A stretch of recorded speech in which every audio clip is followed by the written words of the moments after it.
இது எல்லாமே நேற்று அரசு தரப்புக்கு திமுகவுக்கு ஒரு பெரிய அதிர்ச்சி வைத்தியத்தை ஏற்படுத்திருக்கு. எவ்வளவு சரிவுகளை ஏற்படுத்தக்கூடிய காரியத்தை செய்தும் இந்த சீமான் பின்னாடி இவ்வளவு பேர் திரள்கிறார்கள் என்றால் அதுக்கு காரணம் என்ன? இதுதான் அவங்களுடைய நேற்றைய விவாதமா இருந்திருக்கு.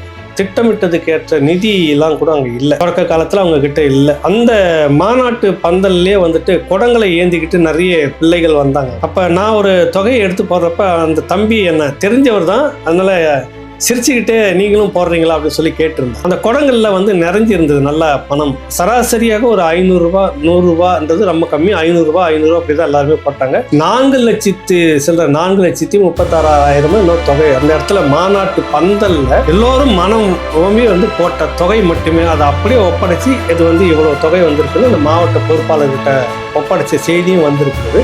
இதெல்லாம் வேற எந்த இதெல்லாம் நடக்குமானா இல்லை.